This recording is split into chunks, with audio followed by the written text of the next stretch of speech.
puis on va prier.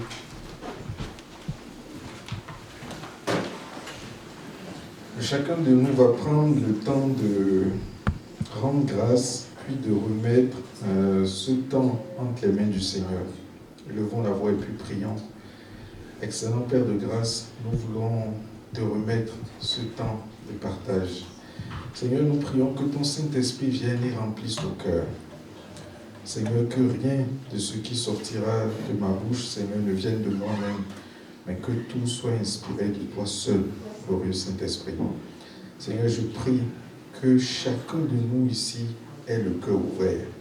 Seigneur, ouvre le cœur de chacun d'entre nous, afin que la parole que tu vas nous enseigner aujourd'hui, nous puissions la recevoir et méditer profondément sur elle. Merci pour ton amour, merci pour tout ce que tu ne cesses de faire dans nos vies. C'est au nom de Jésus-Christ de Nazareth que nous avons prié. Amen. Amen. Amen. Ok, donc aujourd'hui, le passage que nous allons voir ensemble, c'est Marc 9, versets 14 à 29. Puis, le titre, c'est Jésus-Christ est là pour le salut de nos enfants.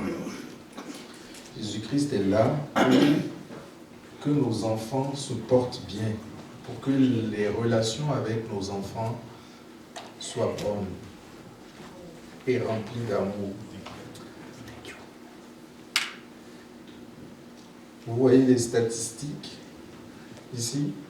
À quoi ça vous fait penser?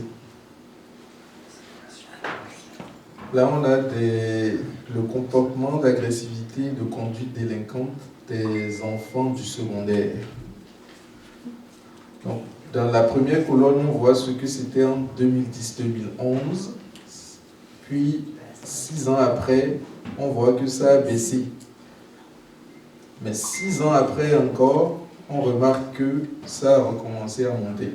Puis là c'est passé de 33% à 37%.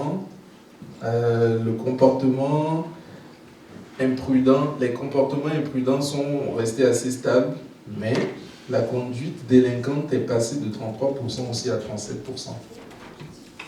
Vous voyez, ça, c'est assez particulier pour les enfants du Québec.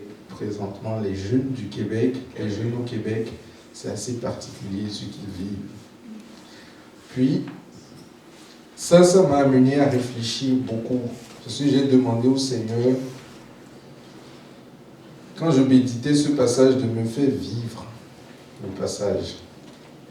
Puis, je l'ai vécu. Pas à peu près, je l'ai vécu pleinement. Pleinement.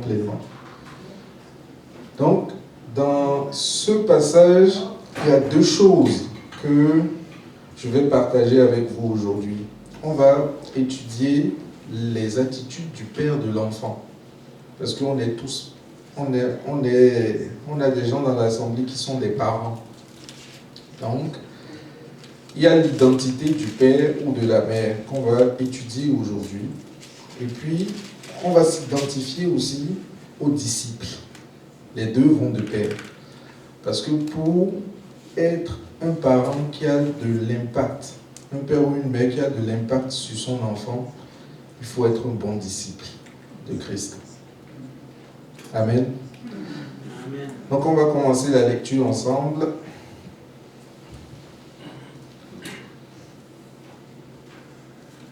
Lorsqu'ils furent arrivés près des disciples, ils virent autour d'eux une grande foule et des scribes qui discutaient avec eux.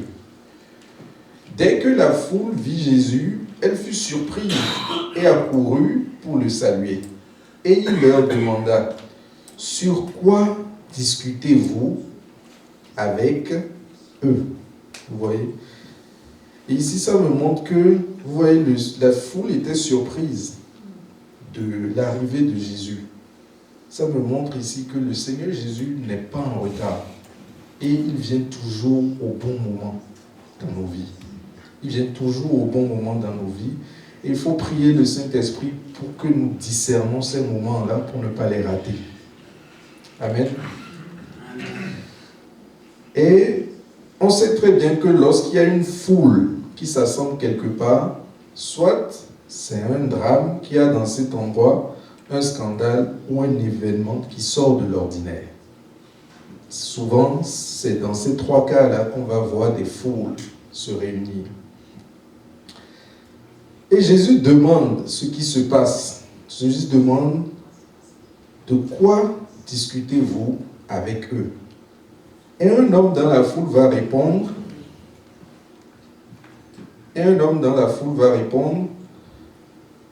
Maître, j'ai amené auprès de toi mon fils, qui est possédé d'un esprit muet.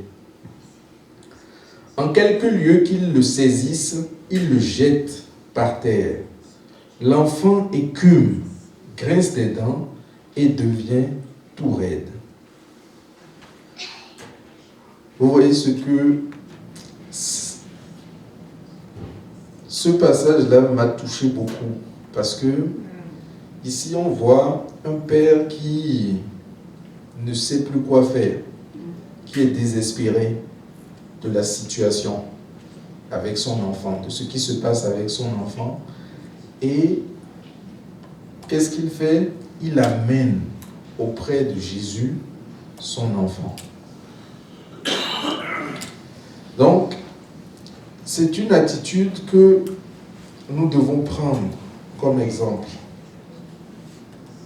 C'est une attitude que nous devons prendre comme exemple. Et la leçon que je tire de ce passage, c'est que nous devons apprendre à amener auprès de Jésus chacun de nos enfants.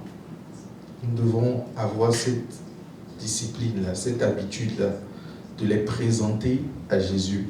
Nous devons apprendre aussi à expliquer de façon détaillée à Jésus nos constats sur la situation avec nos enfants, sans rien cacher.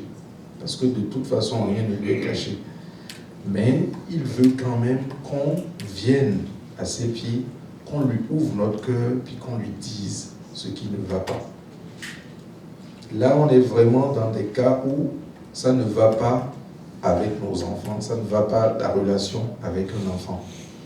Et au lieu de paniquer, de s'inquiéter ou de s'énerver, il faut apprendre à venir devant le Seigneur, puis à lui expliquer de façon détaillée tout ce que nous constatons, de façon détaillée tout ce qui ne marche pas. Amen. Amen. Et la question que je voudrais que nous nous posons tous, c'est: est-ce que j'amène constamment ou régulièrement à Jésus les besoins que j'ai par rapport à la situation difficile que je vis avec mes enfants ou avec mon enfant? Et les deux textes qui m'ont beaucoup marqué par rapport à cette question, c'est ceux-ci. Philippiens 4, versets 6 à 7 qui dit: ne vous inquiétez de rien, mais en toute chose, faites connaître vos besoins à Dieu par des prières et des supplications, avec des actions de grâce. Et la paix de Dieu, qui surpasse toute intelligence, gardera vos cœurs et vos pensées en qui? En Jésus-Christ. Vous voyez, là, on a un élément très important qui revient, c'est la prière. Demeurer dans la prière et soumettre régulièrement, constamment, tous nos besoins au Seigneur à travers la prière. Amen. Éphésiens 6, verset 18, qui dit: faites en tout temps par l'Esprit toutes sortes de prières et de supplications. Veillez à cela avec quoi? Avec une entière persévérance. Amen. Donc, ce n'est pas juste de prier une fois en passant, c'est d'apprendre à prier régulièrement. On ne nous demande pas de faire 2 heures, 3 heures de temps de prière, bien que ça reste bon de pouvoir demeurer dans la présence du Seigneur pendant autant de temps. Mais l'important, c'est beaucoup de prier pour nos enfants, de présenter les besoins que nous avons dans le cœur par rapport à nos enfants au Christ. C'est très, très important. On continue la lecture ensemble. En quelque lieu qu'il le saisisse, il le jette par terre. L'enfant écume, grince des dents et devient tout raide.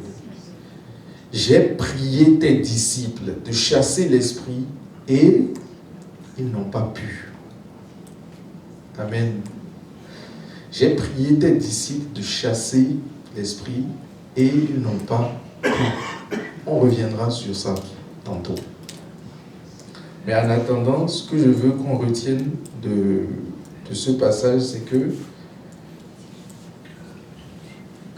pour pouvoir avoir de l'impact sur une situation, pour que les démons soient effrayés par rapport à nous, nous devons être revêtus du Christ.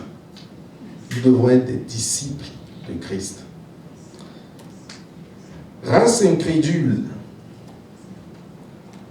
leur dit Jésus, jusqu'à quand serai-je avec vous? Jusqu'à quand vous supporterai-je? Amenez-le-moi. On lui amena. Et aussitôt que l'enfant vit Jésus, l'esprit fait quoi? L'esprit l'agita avec violence. Il tomba par terre et se roulait en écumant. Nous reviendrons sur ce point aussi. Mais aussi, ce que je voudrais qu'on retienne ici, c'est que pour qu'un esprit se sente menacé, il faut qu'il voie Jésus. C'est très important qu'il voie Jésus. Et nous y reviendrons encore plus tard.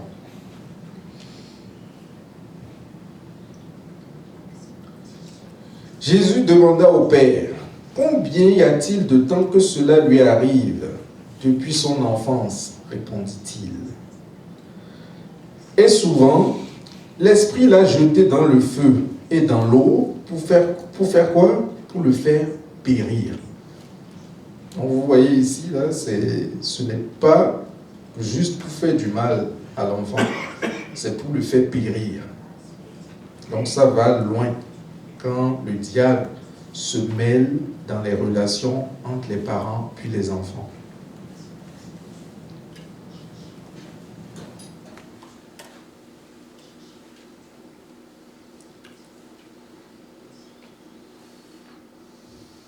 Mais si tu peux quelque chose, viens à notre secours.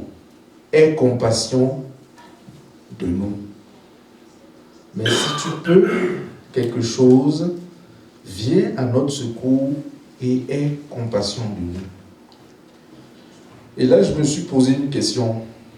Est-ce que des fois, on ne fait pas la même chose que ce Père? Nous voyons Jésus, nous savons très bien de quoi Jésus est capable. Mais dans nos cœurs, on a encore des doutes, on a encore de la tristesse, on a encore de la peur, on a encore de l'incertitude, malgré qu'on sache que Jésus est capable de délivrer l'enfant de cette situation.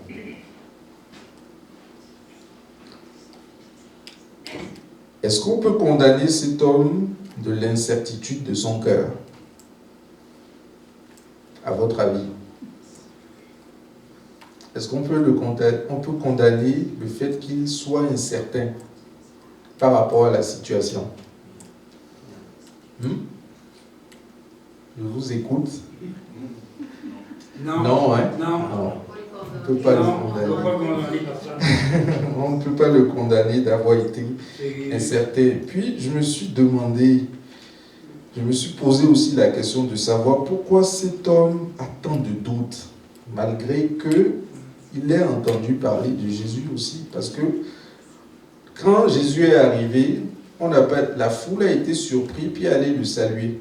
Ça veut dire que la foule, d'une certaine manière, le connaissait.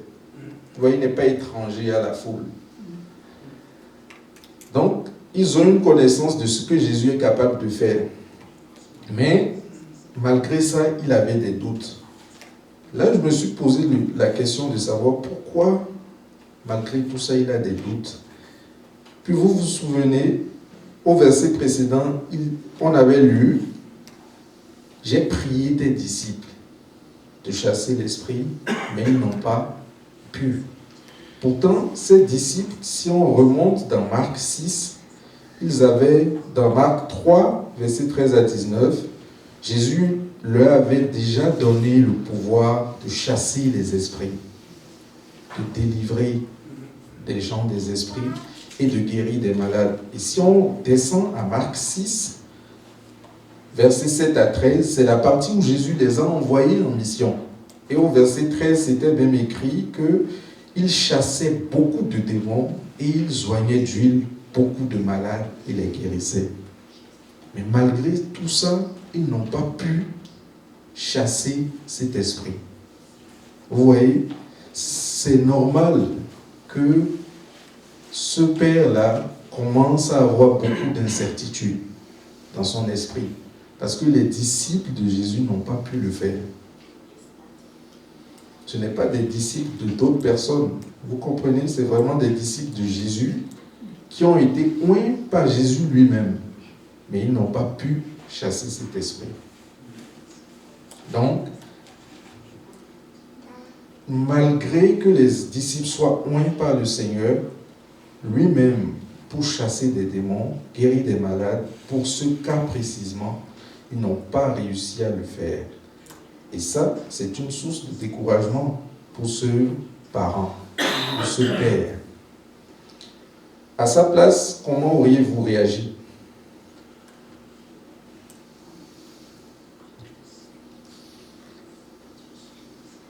Oui, je vous pose la question. À sa place, comment auriez-vous réagi? Pareil. Pareil, hein? Pareil, La même affaire. Plusieurs fois. Amen.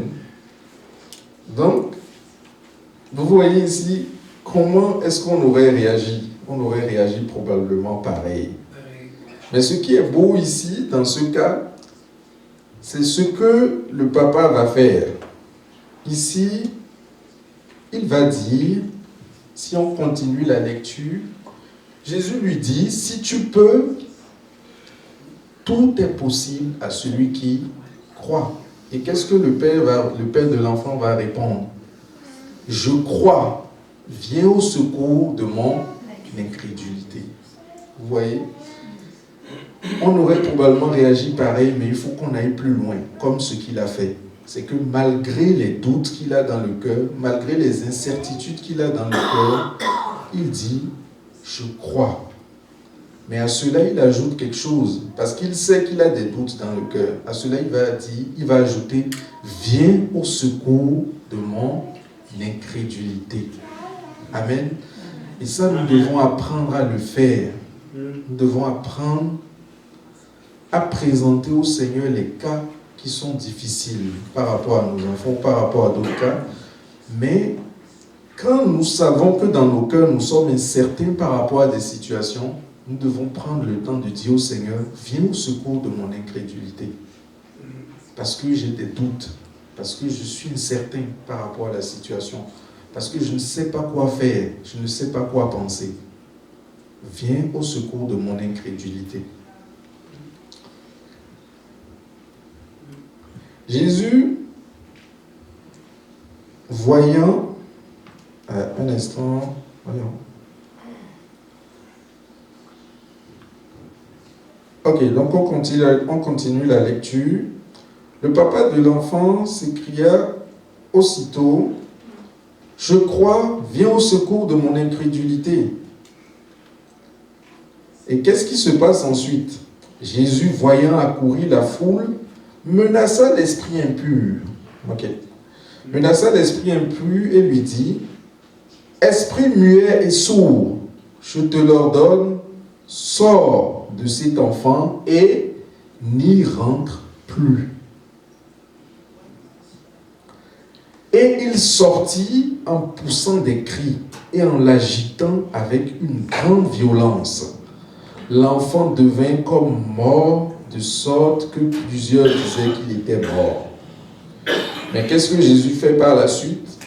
Jésus, l'ayant pris par la main, le fit lever et il se tint debout. Amen. Amen.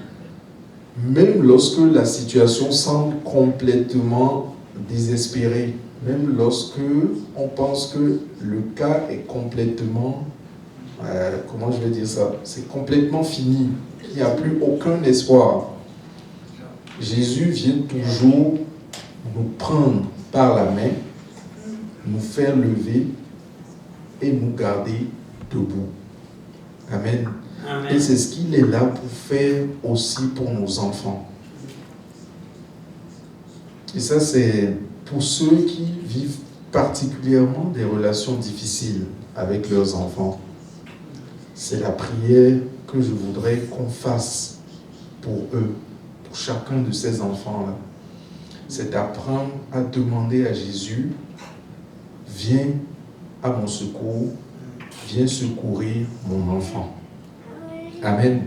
Amen. Et les leçons que je tire par rapport à ce passage, c'est celle-ci, c'est que même quand nos cœurs vacillent, même quand nous sommes instables, nous devons avoir le courage de faire cette prière. Seigneur Jésus-Christ, je crois en toi. Je crois en toi même si dans mon cœur se trouve le doute. Même si dans mon cœur se trouve l'incertitude, la peur, la tristesse, je crois en toi. Viens au secours de mon incrédulité. L'incrédulité, c'est le manque de foi. Viens au secours de mon manque de foi. Il est écrit dans la parole qu'il est l'auteur et le consommateur de la foi. Donc c'est lui qui mène de la foi en nous. C'est lui qui fait grandir cette foi en nous. Donc c'est très important de demander au Seigneur, lorsque nous doutons, de venir au secours de notre incrédulité, de notre manque de foi. Demander au Seigneur de venir nourrir notre foi. Amen. Amen. Et l'application que je nous propose par rapport à cette partie, c'est celle-ci. C'est de se poser cette question. Est-ce que j'ai l'habitude de demander au Seigneur de venir au secours de mon incrédulité lorsque l'instabilité et l'incertitude remplissent mon cœur? Est-ce que j'ai l'habitude de le faire? Oui. Amen. Il faut le faire. Il faut le faire. Pour ceux qui n'ont pas l'habitude, il faut prendre cette habitude. Est-ce que j'ai l'habitude de demander au Seigneur de venir au secours de mon incrédulité lorsque l'instabilité et l'incertitude remplissent mon cœur? Amen. Amen. Et là, le même verset revient encore. Ne vous inquiétez de rien, mais en toute chose, faites quoi? Faites connaître vos besoins à Dieu par des prières et des supplications avec des actions de grâce. Et la paix de Dieu, Amen, qui surpasse toute intelligence, gardera vos cœurs et vos pensées en Jésus-Christ.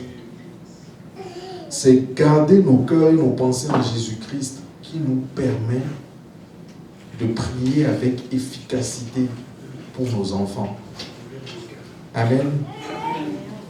Et il y a l'autre passage que j'aime beaucoup, celui-ci, de Jean 14, verset 27, qui dit « Je vous laisse la paix, je vous donne ma paix. Je ne vous donne pas comme le monde donne. Que votre cœur ne se trouble point et ne s'alarme point. » Amen. Amen. La paix du Christ, la paix du Seigneur, Alléluia. elle est encore disponible et elle est là. Oui. Il faut que nous prions que le Seigneur nous remplisse continuellement de cette paix-là. Oui. Il faut que nous prions que le Seigneur continue de remplir nos enfants, chacun de nos enfants, de cette paix-là. C'est cette paix-là qui délivre. C'est cette paix-là qui brise les chaînes. C'est cette paix-là qui est capable de faire sortir la personne du fossé dans lequel il se trouve. C'est cette paix-là qui peut délivrer un cœur de la haine. C'est cette paix-là qui va délivrer quelqu'un du manque d'amour. C'est cette paix-là qui va délivrer quelqu'un de l'amertume dans laquelle il se trouve. C'est la paix du Christ qui fait sortir la personne de l'amertume. Amen. Maintenant, nous allons voir à retenir. Ça, c'est très important à retenir. Donc, de tout ce que nous avons vu, ce qu'il y a à retenir, c'est qu'en tant que parents, donc père ou mère d'enfants, nous devons amener nos besoins, particulièrement par rapport à nos enfants, à Christ. À travers quoi? À travers la prière. Oui. Amen. La prière, on ne pourra pas s'en passer. Et vous allez comprendre pourquoi dans la seconde partie. La seconde partie, je l'ai appelée les responsabilités d'un disciple de Christ. Vous allez comprendre pourquoi c'est lié à notre rôle de parent, de père ou de mère. Donc on continue la lecture. Il leur dit, quand Jésus fut entré dans la maison, ses disciples lui demandèrent en particulier, pourquoi n'avons-nous pas pu chasser cet esprit? Vous comprenez? Et je peux comprendre les disciples parce que ils avaient eu déjà fait l'expérience de chasser et puis de chasser les démons, puis de guérir des malades. Mais pour ce cas-là, ils n'ont pas pu le faire. C'est frustrant. Et là, ils demandent à Jésus pour savoir pourquoi, par rapport à ce cas, pourquoi nous n'avons pas pu chasser cet esprit. Et Jésus va leur répondre ceci. Jésus va leur dire, cette espèce-là ne peut sortir que par la prière. Amen. Par la prière. Si on regarde dans l'évangile de Matthieu, on va voir que Matthieu rajoute, à cause de l'incrédulité, il va rajouter le jeûne avant de parler de la prière. Amen. Mais après avoir réfléchi, puis avoir étudié longuement sur cet aspect, je trouve que Marc a vraiment raison de s'arrêter à la prière. Vous allez comprendre pourquoi. Vous voyez, quand on regarde les composantes du jeûne, le jeûne a 3 composantes principales. La méditation de la parole, ou l'étude biblique, l'étude de la parole, l'adoration, la louange, et quoi? Et la prière. Vous voyez? Et la prière, c'est un peu comme, comment je vais exprimer ça? C'est un peu comme le ciment, la colle. Vous voyez qui colle tous ces aspects-là ensemble. Vous voyez, la prière est vraiment très importante. Très, très importante. Et vous vous souvenez, je vous avais dit que on lui amena, on retourne au verset 20, on lui amena l'enfant, et aussitôt que l'enfant vit Jésus, qu'est-ce qui s'est passé? L'esprit l'agita avec violence. Il tomba par terre et se roulait en écumant. Donc j'avais dit tantôt que pour qu'un esprit se sente menacé, il doit voir qui? Il doit voir Jésus. Oui, Jésus avec lui. Amen. Donc la prière, passer du temps dans la présence du Seigneur, ce que ça fait, c'est que spirituellement, on est de plus en plus rempli de Jésus. Spirituellement, on commence à ressembler de plus en plus à Jésus. Ce qui fait que lorsque quelqu'un, un homme ou une femme de prière arrive dans un lieu, justement, ce qui n'est pas de Dieu réagit. Vous comprenez? Ce qui n'est pas de Dieu réagit parce que on constate qu'il y a quelqu'un qui est du Christ qui a mis pied dans la zone. Vous voyez ce que je veux dire? C'est très important pour nous, en tant que parents, d'être remplis du Christ. De beaucoup être remplis du Christ. Afin que lorsque même nos enfants nous voient, qu'ils voient Jésus. Amen. jusqu'à ce point-là. Parce que si on arrive à développer cette discipline-là, et puis qu'on arrive au point où lorsque on pose le regard sur nous, on arrive à voir Jésus, il y a beaucoup de choses, il y a beaucoup de combats qu'on ne va plus faire. Parce que c'est le Seigneur Jésus lui-même qui prend la relève et qui fait ce combat-là pour nous. Amen. Donc c'est très important ce passage-là. Bon, c'est ça le verset dont j'ai parlé tantôt. Donc les leçons que je voudrais qu'on tire de ce passage, c'est que en tant que disciples, nous devons passer du temps régulièrement dans la prière afin que notre image se transforme en celle de Jésus. Amen. Amen. En tant que disciples, nous devons avoir une vie de prière constante et régulière. Sinon, nous serons vulnérables et faibles devant certaines espèces d'esprit. Amen. Puis je crois qu'on ne veut pas être vulnérable par rapport à certains types d'esprits. On veut pouvoir être fort et puis pouvoir chasser cet esprit. Mais pour cela, il faut passer du temps dans la présence du Seigneur. Et ce n'est pas impossible de revêtir l'image de Jésus. Et ça, on va le voir tantôt. Donc l'application que je nous propose ici, c'est: est-ce que je passe régulièrement du temps dans la présence du Seigneur Jésus-Christ? Est-ce que je passe régulièrement du temps dans la présence du Seigneur Jésus-Christ?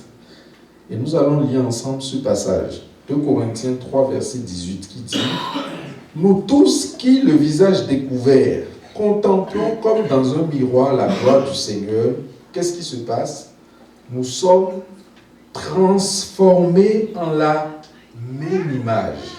Donc ce n'est pas impossible de passer du temps dans la présence du Seigneur puis de revêtir l'image de Christ.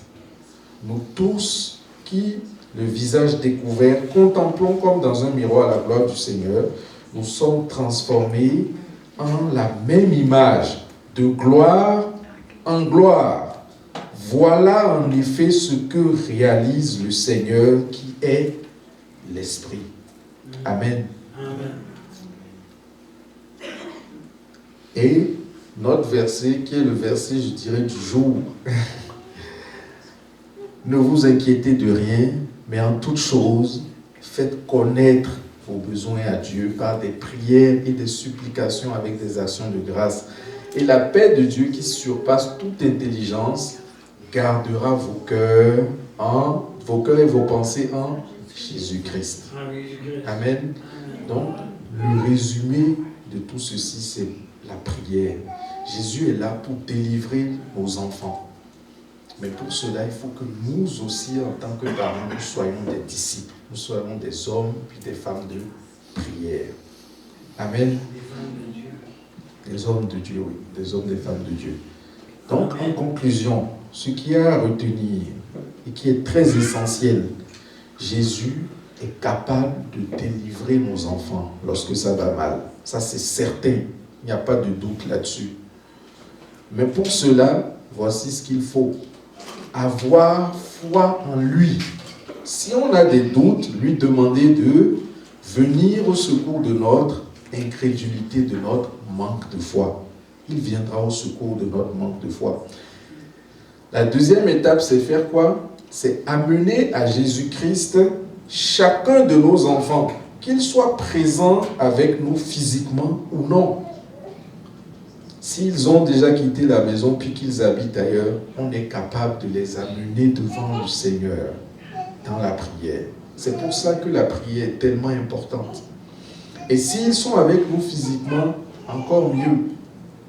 Ou lorsqu'on va leur rendre visite, encore mieux. Passer du temps dans la prière avec ses enfants. Amen. Amen. Et enfin, par rapport à nous-mêmes, c'est de développer une vie de prière régulière afin d'être transformé en l'image de Jésus-Christ de Nazareth. Amen.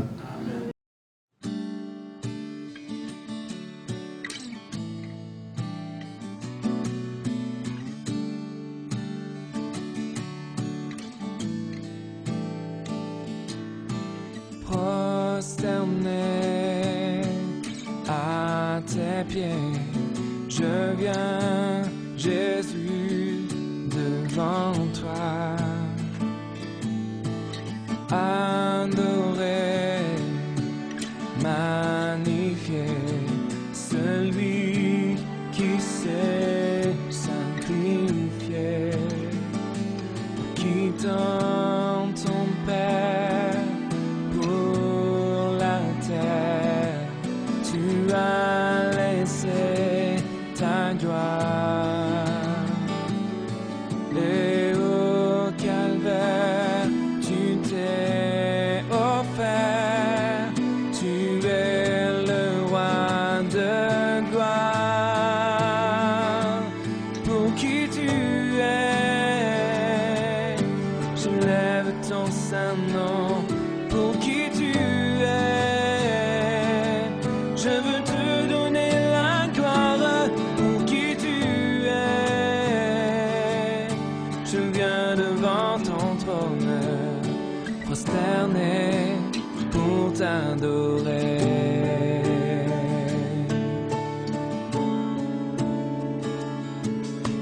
Enseigne-moi à te louer, non pas pour ce que tu fais. Oh, apprends-moi à t'aimer malgré mes difficultés.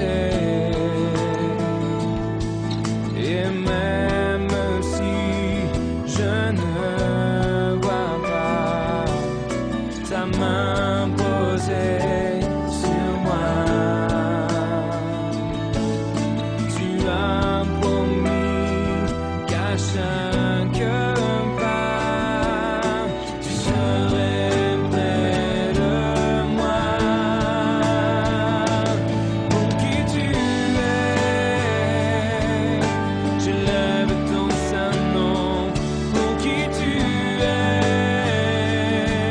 je veux te donner la gloire. Pour qui tu es,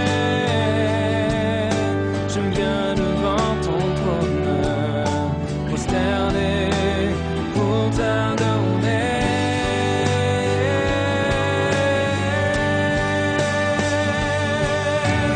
Toute ma vie, je te louerai, Seigneur, pour qui tu es. Toute ma vie, je te louerai, Seigneur, pour qui tu es. Toute ma vie, je te louerai, Seigneur, pour qui tu es.